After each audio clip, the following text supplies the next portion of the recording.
ഞങ്ങളും ക്രൂശിക്കപ്പെട്ട ക്രിസ്തുവിനെ പ്രസംഗിക്കുന്നു. ദൈവ തിരുനാമത്തിന് മഹത്വം ഉണ്ടാകട്ടെ. യെശയ്യാ പ്രവാചകന്റെ പുസ്തകം 54-ാം അധ്യായം 10-ാം വാക്യം. പർവ്വതങ്ങൾ മാറിപ്പോകും, കുന്നുകൾ നീങ്ങിപ്പോകും, എങ്കിലും എൻ്റെ ദയ നിന്നെ വിട്ടുമാറുകയില്ല, എൻ്റെ സമാധാന നിയമം നീങ്ങിപ്പോകുകയുമില്ല എന്ന് നിന്നോട് കരുണയുള്ള യഹോവ അരുളി ചെയ്യുന്നു. പർവ്വതങ്ങൾ മാറിപ്പോകും, കുന്നുകൾ നീങ്ങിപ്പോകും, എങ്കിലും എൻ്റെ ദയ നിന്നെ വിട്ടുമാറുകയില്ല. സ്തോത്രം. എൻ്റെ സമാധാന നിയമം നീങ്ങിപ്പോകുകയുമില്ല. മോശയെ വിളിച്ച ദൈവം, ഹോറേവിൽ പ്രത്യക്ഷനായ ദൈവം മോശയ്ക്ക് പുതിയ ശുശ്രൂഷ ഫലമേൽപ്പിച്ചു. ഹോറേവ് പർവ്വതം ദൈവത്തിൻ്റെ പ്രത്യക്ഷതയുടെ പർവ്വതമാണെന്ന് കഴിഞ്ഞ പ്രാവശ്യം നാം കണ്ടു. ഹോറേവ് പർവ്വതം ദൈവം മനുഷ്യന് പ്രത്യക്ഷനായ പർവ്വതമാണ്. മാത്രമല്ല, ഹോറേവ് പർവ്വതം ദൈവം മോശയ്ക്ക് പുതിയ ശുശ്രൂഷ ഏൽപ്പിച്ച പർവ്വതമാണ്. ന്യൂ മിനിസ്ട്രി, പുതിയ ശുശ്രൂഷ. ദൈവത്തിന് സ്തോത്രം. ആടുകളെ നോക്കിക്കൊണ്ടിരുന്ന ദൈവപുരുഷന് ഇപ്പോൾ പുതിയൊരു ശുശ്രൂഷ. ദൈവത്തിന് സ്തോത്രം.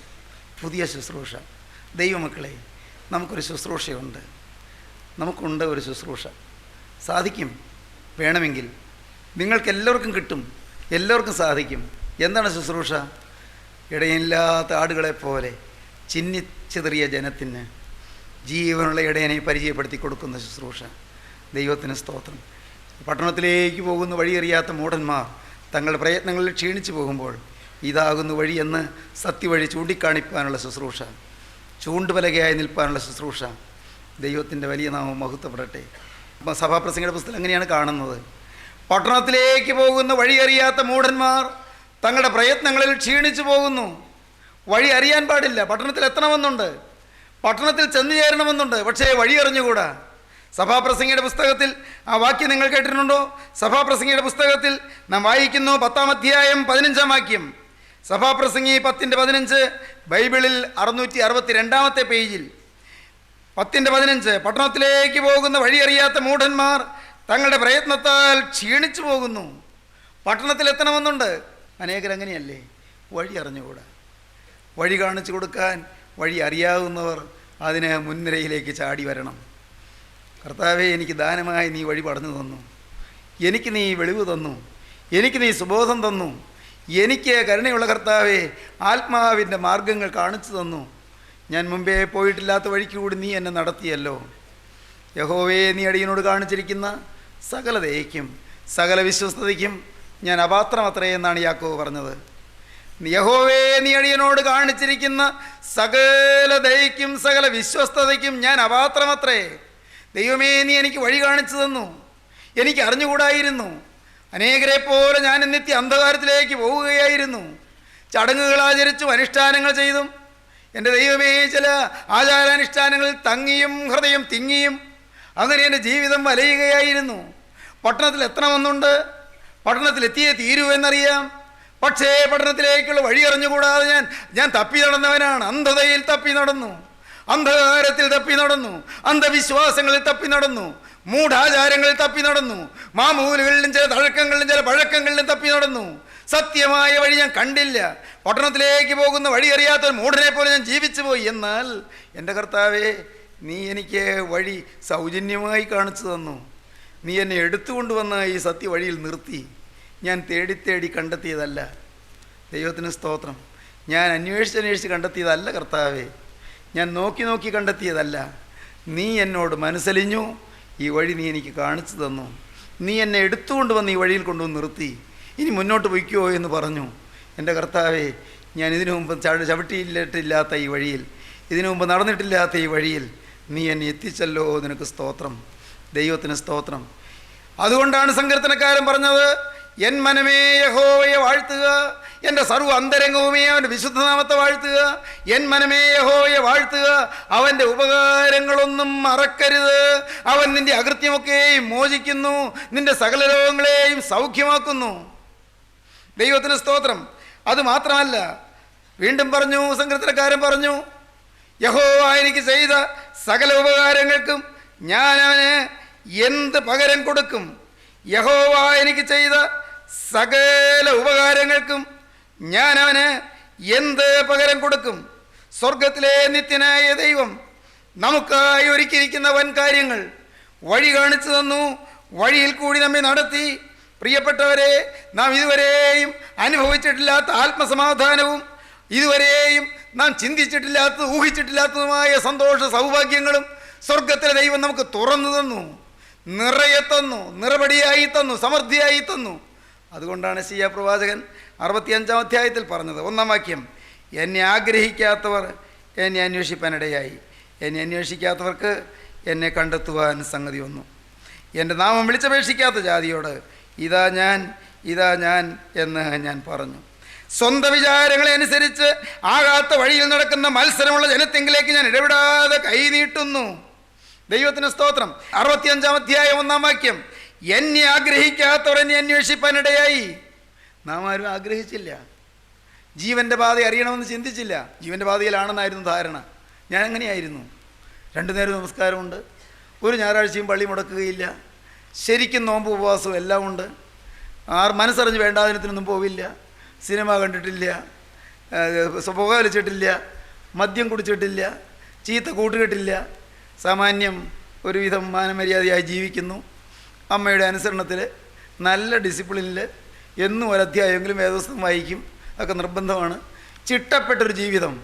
പക്ഷേ ഞാൻ അറിഞ്ഞില്ല ഞാനൊരു പരീശനാണെന്ന്, ഞാൻ അപകടത്തിലാണെന്ന് ഞാൻ അറിഞ്ഞില്ല. അകത്ത് അഴുക്കുണ്ടെന്ന് ഞാൻ ചിന്തിച്ചില്ല. പുറമേ ഓൾ റൈറ്റ് ആണല്ലോ. അകത്ത് തിന്മയുണ്ടെന്ന് ഞാൻ അറിഞ്ഞില്ല, അകത്ത് ദുർവിചാരങ്ങളുണ്ടെന്ന് അറിഞ്ഞില്ല, അകത്ത് അഴുക്ക് വികാരങ്ങളുണ്ടെന്ന് അറിഞ്ഞില്ല, അകത്ത് മ്ലേച്ഛമായ മോഹങ്ങൾ പതിയിരിപ്പുണ്ടെന്ന് അറിഞ്ഞില്ല. പ്രിയപ്പെട്ടവരെ, സ്വർഗത്തിലെ ദൈവം, ജീവനുള്ള ദൈവം കരുണയോടെ വചനത്തിലൂടെ എനിക്ക് പ്രത്യക്ഷനായി. എന്നെ ആഗ്രഹിക്കാത്തവർ എന്നെ അന്വേഷിപ്പാനിടയായി, എന്നെ അന്വേഷിക്കാത്തവർക്ക് എന്നെ കണ്ടെത്തുവാൻ സംഗതി വന്നു. എൻ്റെ നാമം വിളിച്ചപേക്ഷിക്കാത്ത ജാതിയോട് ഇതാ ഞാൻ എന്ന് ഞാൻ പറഞ്ഞു. എൻ്റെ ദൈവമേ, ദൈവം അങ്ങനെ പറഞ്ഞതുകൊണ്ടല്ലേ ഞാൻ ഈ രംഗത്തേക്ക് വന്നത്, നിങ്ങൾ ഓരോരുത്തരും വന്നത്. ഹോരേ പർവ്വതം ദൈവത്തിൻ്റെ പ്രത്യക്ഷത പർവ്വതമാണ്. ഹോരേ പർവ്വതം മോശയ്ക്ക് പുതിയ ശുശ്രൂഷ നൽകിയ പർവ്വതമാണ്. പുതിയ ശുശ്രൂഷ. ദൈവത്തിന് സ്തോത്രം. ഞാൻ പണ്ട് ഒരു കവിത വായിച്ചത് നിങ്ങളോട് പറഞ്ഞിട്ടുണ്ടോ എന്ന് ഞാൻ ഓർക്കുന്നില്ല. കവിത ടാഗോറിൻ്റെ കവിതയാണ്. മനോഹരമായ കവിതയാണ്. ഞാൻ പറഞ്ഞിട്ടുണ്ടെന്ന് എനിക്ക് തോന്നുന്നു. മനോഹരമായൊരു കവിതയാണ്. ആ കവിതയുടെ ആശയം എന്താണെന്ന് അറിയാമോ? സൂര്യഭഗവാൻ സൃഷ്ടിജാലങ്ങളെയെല്ലാം വിളിച്ചു കൂട്ടിയെന്നാണ്. സകല സൃഷ്ടികളെയും വിളിച്ചു കൂട്ടി, സകലരെയും. ഈ ഭൂതലത്തിലുള്ള സകല ജീവജാലങ്ങളും വന്നു. സൂര്യൻ പറഞ്ഞു, കൂട്ടരെ, ഞാൻ വളരെ ക്ഷീണിച്ചു. രാവിലെ മുതൽ ഈ വൈകുന്നേരം വരെ ഞാൻ അധ്വാനിച്ചതുകൊണ്ട്, വിശ്രമമില്ലാതെ അധ്വാനിച്ചതുകൊണ്ട് എനിക്ക് നല്ല ക്ഷീണം. ഒന്ന് കിടക്കണം, ഒന്ന് വിശ്രമിക്കണം, വയ്യ. ഇനി നാളെ രാവിലെ വരെ ജോലി ചെയ്യേണ്ടത് നിങ്ങളാരെങ്കിലുമാണ്. ഞാൻ രാവിലെ മുതൽ ഇപ്പോൾ വരെ അധ്വാനിച്ചതുകൊണ്ട് ഈ പ്രകൃതിയിൽ നിന്ന് കൂരിട്ട് മാറ്റി, പ്രകൃതിയിൽ നിന്ന് ഞാൻ ഇരുട്ട് മാറ്റി, അന്ധകാരം മാറ്റി. ഇനി നിങ്ങളാണ് അധ്വാനിക്കേണ്ടത്. നിങ്ങളാരെങ്കിലും എഴുന്നേറ്റ് വരൂ ഇതുപോലെ കൂരിരുട്ടകറ്റാൻ. ഇപ്പോൾ മുതൽ നാളെ വെളുപ്പാൻ കാലം വരെ കൂരിരുട്ടകറ്റാനുള്ള ജോലി നിങ്ങളാരെങ്കിലും ഏറ്റെടുക്കൂ. എനിക്ക് അല്പം ഒന്ന് വിശ്രമിച്ചേ പറ്റൂ. ആർക്ക് സാധിക്കും കൂരിരുട്ടകറ്റാൻ? ജീവജാലങ്ങൾ മിണ്ടാതിരുന്നു. ആരും മുന്നോട്ട് വന്നില്ല. സൂര്യൻ പിന്നെയും പിന്നെയും പറഞ്ഞു, കൂട്ടരെ, നിങ്ങളെന്താണ് അനങ്ങാതിരിക്കുന്നത്? ഞാൻ ഇത്രയും നേരം അധ്വാനിച്ചില്ല. ഇനി നിങ്ങൾ ആരെങ്കിലും വരൂ, എഴുന്നേറ്റ് വരൂ, കൂരിരുട്ടകറ്റൂ. കുറേ നേരം പറഞ്ഞു കഴിഞ്ഞപ്പോഴുണ്ട് ഒരു മിന്നാമിനുങ്ങ് പറന്നു വരുന്നു. കൊച്ചു മിന്നാമിനുങ്ങ് പറന്നു വന്നിട്ട് പറഞ്ഞു, വളരെ വിനയപൂർവ്വം പറഞ്ഞു, സൂര്യഭഗവാനെ, അങ്ങേപ്പോലെ വെളിച്ചമുണ്ടാക്കാനുള്ള കഴിവൊന്നും ഈ പാവപ്പെട്ട എനിക്കില്ല. ഞാൻ അത്ര ചെറിയൊരു ജീവിയല്ലേ. പക്ഷേ എനിക്ക് ഒരല്പം വെളിച്ചമുണ്ട്. എൻ്റെ ശരീരത്തിൽ ഒരു ചെറിയ അരണ്ടൊരു വെളിച്ചം, വളരെ ചെറിയൊരു വെളിച്ചമാണ്. ഞാനൊരു കാര്യം ചെയ്യാം. എനിക്ക് പറക്കാവുന്നിടത്തോളം സ്ഥലങ്ങളിലൊക്കെ പറന്ന് ഞാൻ ആ വെളിച്ചം പരത്താം. എനിക്ക് സാധിക്കുന്നിടത്തോളം. എല്ലായിടത്തു നിന്നും വെളിച്ചം പരത്താൻ എനിക്ക് സാധിക്കില്ല, കാരണം ഞാൻ അത്ര ചെറുതല്ലേ. അങ്ങയെപ്പോലുള്ള ആ വിശ്വവിശാലമായ പ്രദീപ്തി എനിക്കില്ലല്ലോ, ആ വെളിച്ചം എനിക്കില്ലല്ലോ. ഞാൻ ചുരുങ്ങിയൊരു ചുറ്റുവട്ടത്തിൽ കറങ്ങാം. അത്രയ്ക്ക് ചെറിയ വെളിച്ചം, ഒരു അരണ്ട വെളിച്ചം അത്രയും സ്ഥലത്ത് ഞാൻ കൊടുക്കാം. ഇതൊരു കവിതയാണ്, പക്ഷേ കവിതയ്ക്ക് നല്ല ആശയമുണ്ട്. ദൈവത്തിന് സ്തോത്രം. നമ്മെക്കൊണ്ട് വൻ കാര്യങ്ങൾ ചെയ്യാനൊന്നും കഴിയില്ല. അതിനുള്ള പ്രാപ്തിയില്ല, അതിനുള്ള സിദ്ധികളില്ല, അതിനുള്ള നൽവരങ്ങളുമില്ല.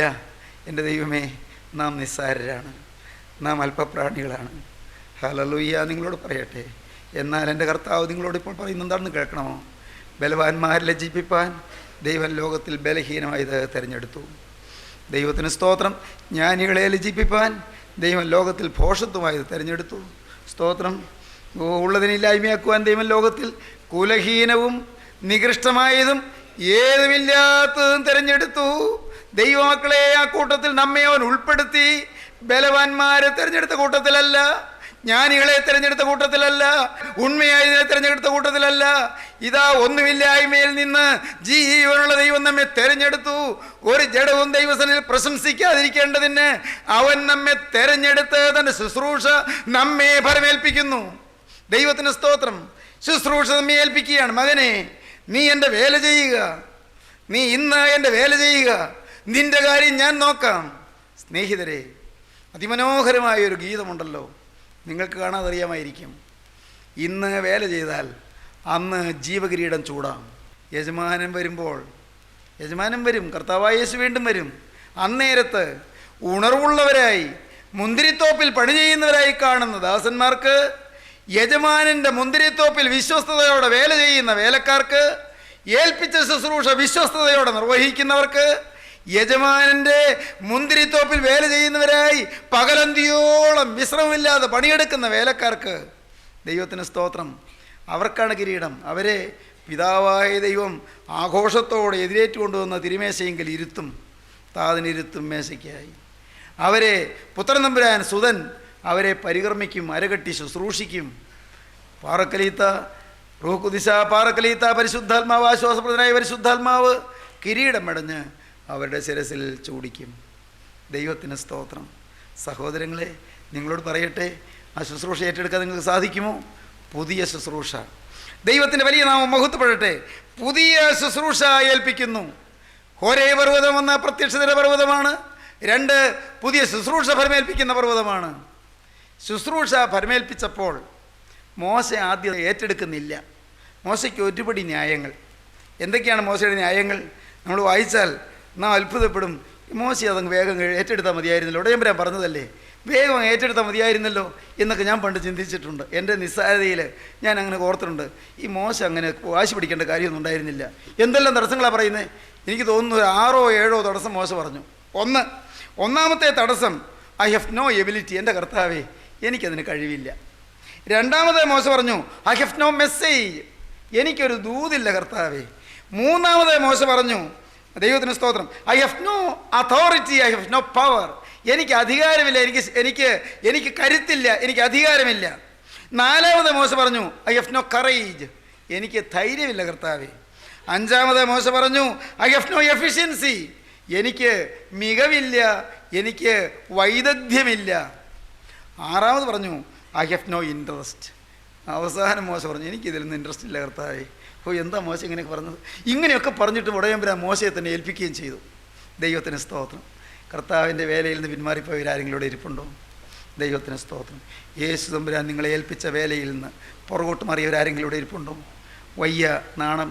പലരും കളിയാക്കുന്നു, പലരും പരിഹസിക്കുന്നു, ചിലരെ ആക്ഷേപിക്കുന്നു, സമൂഹത്തിൽ ഒറ്റപ്പെടുന്നു, ചിലരെല്ലാം തെറ്റിദ്ധരിക്കുന്നു, ഇല്ലാത്തത് പറഞ്ഞ് അപവാദം പരത്തുന്നു. വേണ്ട, വല്ലയിടത്ത് അടങ്ങി ഒതുങ്ങി ഇരുന്നുകളയാം. നിങ്ങൾ ചിന്തിച്ച വേലയിൽ നിന്ന് പുറകോട്ട് മാറിയവരുണ്ടോ? കൂട്ടായ്മയിൽ നിന്ന് പുറകോട്ട് വലിയുന്നവരുണ്ടോ? പലരും എതിർക്കുന്നു, പലരും തെറ്റിദ്ധരിക്കുന്നു. പ്രശ്നങ്ങൾ വേണ്ട. ഇനി വെറുതെ ഒരു പ്രയാസം ഉണ്ടാക്കണ്ട, ആർക്കും ഒരു പ്രയാസം വരുത്തണ്ട, ആരെയും ഹർട്ട് ചെയ്യേണ്ട. ദൈവത്തിന് സ്തോത്രം. ആരെയും ഹർട്ട് ചെയ്യേണ്ട, ആരെയും വിഷമിപ്പിക്കേണ്ട. ഞാനങ്ങ് മാറിയേക്കാം, ഞാൻ ചെയ്തില്ലെങ്കിലും കർത്താവ് തൻ്റെ വേല ആരെങ്കിലും ചെയ്യിച്ചോളും. ഇങ്ങനെ ഒരു മടുപ്പ് വന്നവരാരെങ്കിലും ഉണ്ടോ? ദൈവത്തിന് സ്തോത്രം. മോനെ, നിന്നെ തന്നെ ഏൽപ്പിക്കാനാണ് കർത്താവ് ഇന്ന് വിളിക്കുന്നത്. മോളെ, നിന്നെ തന്നെ ഏൽപ്പിക്കാനാണ്. എന്തെല്ലാം മോശ പറഞ്ഞു, എനിക്ക് എബിലിറ്റി ഇല്ല എന്ന് പറഞ്ഞു. വായിക്കാം 11-ാം വാക്യം. മോശ ദൈവത്തോട്, ഫറവോൻ്റെ അടുക്കൽ പോകുവാനും ഇസ്രായേൽ മക്കളെ ഇസ്രായേലിൽ നിന്ന് പുറപ്പെടുവിപ്പാനും ഞാൻ എന്തുമാത്രമുള്ളൂ എന്ന് പറഞ്ഞു. ഐ ഹാവ് നോ എബിലിറ്റി, ഞാൻ എന്തുമാത്രമുള്ളൂ എന്നാണ് മോശ പറയുന്നത്. എനിക്ക് കഴിവില്ല കർത്താവേ, ഞാൻ എന്തുള്ളൂ. രണ്ടാമതേ മോശ പറഞ്ഞു, അവൻ്റെ നാമം എന്തെന്ന് അവർ എന്നോട് ചോദിച്ചാൽ ഞാൻ അവരോട് എന്ത് പറയണമെന്ന് ചോദിച്ചു. ഐ ഹാവ് നോ മെസ്സേജ്, നിന്നെ അയച്ച ഈ ദൈവത്തിൻ്റെ നാമം എന്താണെന്ന് ചോദിച്ചാൽ ഞാൻ എന്താ പറയുക? എനിക്കറിയാൻ പാടില്ല. I have no message.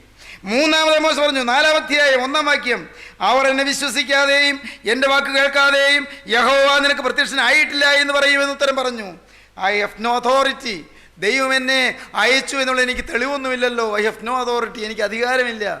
ദൈവം എന്നെ പരമേൽപ്പിച്ചതായി എനിക്കൊന്ന് പറഞ്ഞു കൊടുക്കാനുള്ള വകയൊന്നുമില്ല. 4-ാമത്തെ മോശ പറഞ്ഞു, 3-ാം വാക്യം, ഒരു വടി അത് നിലത്തിടുക എന്ന് കൽപ്പിച്ചു. അവൻ നിലത്തിട്ടു, അത് ഒരു സർപ്പമായി തീർന്നു. മോശ അതിനെ കണ്ട് ഓടിപ്പോയി, പേടി. ഐ ഹാവ് നോ കറേജ്, വടിയാണ്, നിലത്തിട്ടപ്പോൾ സർപ്പമായി, സർപ്പത്തെ കണ്ട് പേടിച്ചു പോയി, പേടി. ഐ ഹാവ് നോ കറേജ്, എനിക്ക് ധൈര്യമില്ല. വീണ്ടും 5-ാമത്തെ മോശ പറഞ്ഞു, 10-ാം വാക്യം, 4-ാം അധ്യായം 10-ാം വാക്യം, കർത്താവേ, മുമ്പേ തന്നെയും നീ അടിയനോട് സംസാരിച്ച ശേഷവും ഞാൻ വാക്സാമർത്ഥ്യമുള്ളവനല്ല, ഞാൻ വിക്കനും തടിച്ച നാവുള്ളവനുമാകുന്നു. ഒഴിയൊഴി പറയുകയാണ്. ഐ ഹാവ് നോ എഫിഷ്യൻസി, എനിക്ക് വാക്സാധുര്യമൊന്നുമില്ല കർത്താവേ, എനിക്കൊന്നും അറിയാൻ പാടില്ല, ഞാൻ പോരാ കർത്താവേ. മോശയാണ് തീരുമാനിക്കുന്നത് പോരാ എന്ന്. 6-ാമത്തെ മോശ പറഞ്ഞു, 13-ാം വാക്യം, 4-13, കർത്താവേ, നിനക്ക് ബോധിച്ച മറ്റാരെയെങ്കിലും അയക്കണമേ എന്ന് പറഞ്ഞു. ഐ ഹാവ് നോ ഇൻട്രസ്റ്റ്, നിനക്ക് ബോധിച്ച ആരെയെങ്കിലും അയക്കണമേ എന്ന് പറഞ്ഞു. സഹോദരങ്ങളെ, നിങ്ങൾ പല ഒഴികഴിവുകൾ പറഞ്ഞിട്ടുള്ളവരാണോ? ഒഴികഴിവുകൾ പലതരത്തിലുള്ളതായ, പഴയ നാടൻ ഭാഷയിൽ പറയും താക്കക്കുറ്റങ്ങൾ, പലതും പല ഒഴികഴിവുകൾ. പ്രിയപ്പെട്ടവരെ, അങ്ങനെ പറഞ്ഞ് പുറകോട്ട് മാറിയവരുണ്ടോ? കർത്താവിൻ്റെ വേല ചെയ്യാൻ മടിച്ചവർ. എനിക്ക് വിദ്യാഭ്യാസമില്ല, എനിക്കതിനുള്ള ഇംഗ്ലീഷ് പരിജ്ഞാനമില്ല. ഈ പ്രസംഗിക്കുന്നവരൊക്കെ ഇംഗ്ലീഷ് വാക്കൊക്കെ ഇടയ്ക്ക് പറയുന്നുണ്ട്, എനിക്കതൊന്നും പറയാൻ അറിയാൻ പാടില്ല. എനിക്ക് അക്ഷരം കൂട്ടി വായിക്കാൻ പോലും അറിയാൻ പാടില്ല. പിന്നെ എനിക്ക് വലിയ വേദപുസ്തക പരിജ്ഞാനമൊന്നുമില്ല, എനിക്ക് വലിയ പാണ്ഡിത്യമൊന്നുമില്ല, പിന്നെ എനിക്ക് ഭാഷാഭംഗിയില്ല, എനിക്ക് ഒരു കഴിവുമില്ല. ഞാൻ എന്തോ ചെയ്യാനാ, ഞാൻ എന്ത് വേല ചെയ്യാനാ? അതൊക്കെ ദൈവമക്കൾ ചെയ്യട്ടെ, എനിക്ക് അതിനൊന്നും യോഗ്യതയൊന്നുമില്ല. ഇങ്ങനെ പറഞ്ഞ് പുറകോട്ട് വലിയുന്നവരാരെങ്കിലും ഉണ്ടോ? ദൈവത്തിന് സ്തോത്രം. ദൈവമക്കളെ, ഇന്ന് ഞാൻ വിനയപൂർവ്വം നിങ്ങളെ അറിയിക്കട്ടെ, നിങ്ങൾ വലിഞ്ഞാലും നിങ്ങളെ ആ വേല പരമേൽപ്പിക്കാൻ എൻ്റെ കരുണയുള്ള കർത്താവിന് ആശയാണ്. നിങ്ങളെ രൂപാന്തരപ്പെടുത്തിയെടുത്ത്, നിങ്ങളെ പരുവപ്പെടുത്തിയെടുത്ത്, നിങ്ങളെ ഒന്ന് വാർത്തെടുത്ത്, നിങ്ങളെ ഒന്ന് രൂപപ്പെടുത്തിയെടുത്ത് നിങ്ങളെ തന്നെ ഈ വേല ഏൽപ്പിക്കാൻ. ഏതാണ് വേല? ദൈവത്തിന് സ്തോത്രം. രാജാവ് ഉള്ളയിടത്ത് രാജകോലാഹലമുണ്ടെന്ന് പാടാനുള്ള വേല. ദൈവത്തിന് സ്തോത്രം. രാജാവിനെ ഉള്ളത്തിൽ പേറാനുള്ള യോഗ്യത. ദൈവത്തിന് സ്തോത്രം. രാജാവിനെ പരിചയമില്ലാത്തവർക്ക് രാജാവിനെ പരിചയപ്പെടുത്തി കൊടുക്കാനുള്ള യോഗ്യത. ഈ രാജാവ് വീണ്ടും വരുമ്പോൾ, വിശുദ്ധന്മാർ പറന്നുയരുമ്പോൾ, സമൂഹത്തിൽ നിന്ന് അനേകം വിശുദ്ധന്മാർ പറന്നുയരാൻ വിശുദ്ധന്മാരെ ഒരുക്കുന്ന ശുശ്രൂഷ. ദൈവത്തിന് സ്തോത്രം. വിശുദ്ധന്മാരെ യഥാസ്ഥാനപ്പെടുത്തുന്ന ശുശ്രൂഷ. ദൈവജനമേ, അനേകർക്ക് വഴി കാണിച്ചു കൊടുക്കുന്ന ശുശ്രൂഷ. സാക്ഷാത്തായ ദൈവവേല ചെയ്യുവാൻ നിങ്ങൾക്ക് താല്പര്യമുണ്ടോ? കൊയ്ത്തുണ്ട്, അധികം വേലയുണ്ട്, ഏറെ കൊയ്യാൻ ആളില്ല. കൊയ്ത്തേറെയുണ്ട്, വേലക്കാരോ ചുരുക്കം, കൊയ്ത്തുകാർ ചുരുങ്ങിപ്പോയിരിക്കുന്നു. കർത്താവേ, നിന്റെ വേലയ്ക്ക് ഞാൻ വരാം, ഞാനിതാ വരുന്നു. എൻ്റെ സ്വത്ത്, എൻ്റെ വരുമാനം, എൻ്റെ ആരോഗ്യം, എൻ്റെ സ്വാധീനം, എൻ്റെ വിദ്യാഭ്യാസം, ഉടയവനെ, എൻ്റെ ശരീരം, എൻ്റെ ദേഹി, എൻ്റെ പ്രാണൻ, എൻ്റെ ആത്മാവ്, എൻ്റെ ഭാവി, എൻ്റെ ഭവനം, എൻ്റെ കുടുംബം, എൻ്റെ മക്കൾ, എൻ്റെ ദൈവമേ, എൻ്റെ ആകത്തുക മുഴുവനും ഉടയവനെ നിന്റെ കരങ്ങളിലേക്ക് തരുന്നു. നീ തന്നതല്ലാതെ എനിക്കൊന്നുമില്ല, നീ തന്നതല്ലാതെ എനിക്കൊന്നുമില്ല, തന്നതല്ലാതെ എനിക്കൊന്നുമില്ല. ഈശോ, തന്നിടുന്നെന്നെയുമേ നാഥാ, നീ തന്നതല്ലാതെ എനിക്കൊന്നുമില്ല. നീ തന്ന വിദ്യാഭ്യാസം, നീ തന്ന ആരോഗ്യം, നീ തന്ന ബലം, ഉടയവനെ, നീ തന്ന സൗകര്യങ്ങൾ, നീ തന്ന സാഹചര്യങ്ങൾ, ഇതുവരെയുള്ള ആയുസ് നീ കടം തന്നത്, നീ കടം തന്ന ആയുസ്, ഉടയവനെ, ഇത് നിന്റെ കരങ്ങളിലേക്ക് ഞാൻ ഇതാ തരികയാണ്. എൻ്റെ സഹോദരങ്ങളെ, കൊടുക്കാമോ? വാങ്ങാൻ യേശു കൈ നീട്ടിയിട്ടുണ്ട്. ആണിപ്പാടുള്ള കരം, തിരക്തം പുരണ്ട കരം, മുറിഞ്ഞ കരം, മകനെ നിനക്ക് വേണ്ടി അടിയേറ്റ് തകർന്ന കരം, നിനക്ക് വേണ്ടി ആണിയടിച്ച് തകർത്ത കരം മകനെ നിന്റെ നേരെ നീട്ടിയിട്ടുണ്ട്. സഹോദരി, നിന്റെ നേരെ ആ കരം നീട്ടിയിട്ടുണ്ട്. ഇപ്പോൾ നിന്റെ ഓരോരുത്തരുടെയും ജീവിതം യേശുവിന്റെ കരങ്ങളിലേക്ക് കൊടുക്കുമോ? ദൈവ പൈതലേ, നിന്റെ ഭാവി യേശുവിനെ ഏൽപ്പിക്കുമോ? മരണത്തോളമുള്ള ജീവിതം യേശുവേ, ഇത് യഹോവയ്ക്ക് വിശുദ്ധമെന്ന് നിങ്ങൾ സമർപ്പിക്കുമോ? നിന്റെ വേല ചെയ്യാൻ ഞാനിതാ വരുന്നു, എന്നെ ഞാൻ ചെയ്യും, തന്നാലാവത് ചെയ്തു എന്ന് മഗ്ദലന മറിയാമിനെ കുറിച്ച് പറഞ്ഞതുപോലെ എന്നാലാവത് ഞാൻ ചെയ്യുമെന്ന് നാഥാ ഞാൻ തീരുമാനമെടുക്കുന്നു. എന്നെ തന്നെ നിന്റെ കരങ്ങളിലേക്ക് തരുന്നു. നമുക്ക് സമർപ്പിക്കാം, നമുക്ക് പ്രാർത്ഥിക്കാം. കാരുണ്യവാനായ സ്വർഗീയ പിതാവേ, ഞങ്ങളുടെ വാഴ്ത്തപ്പെട്ട കർത്താവേ, ഈ മനോഹരമായ സമയത്തിന് വേണ്ടി ഞങ്ങൾ നിന്നെ സ്തുതിക്കുന്നു, ഞങ്ങൾ നിന്നെ സ്തോത്രം ചെയ്യുന്നു. വചനങ്ങൾക്കായി സ്തോത്രം, ഞങ്ങൾക്ക് തന്ന ആഹ്വാനത്തിനായി സ്തോത്രം, വേലയ്ക്കുള്ള ദാഹം ഞങ്ങളുടെ ഉള്ളത്തിൽ പകരുന്നതിനായി സ്തോത്രം, വേലയെക്കുറിച്ചുള്ള ദർശനം ഞങ്ങൾക്ക് തരുന്നതിനായി സ്തോത്രം, ഉത്തരവാദിത്ത ബോധം ഞങ്ങൾക്ക് തരുന്നതിനായി സ്തോത്രം, നഷ്ടപ്പെടുന്ന ആത്മാക്കളെ കുറിച്ചുള്ള ഭാരം ഞങ്ങൾക്ക് തരുന്നതിനായി സ്തോത്രം. കർത്താവേ, എല്ലാവരെയും അനുഗ്രഹിക്കണമേ. വചനം കേട്ട എല്ലാവരെയും തൃക്കരം നീട്ടി ആശീർവദിക്കണമേ.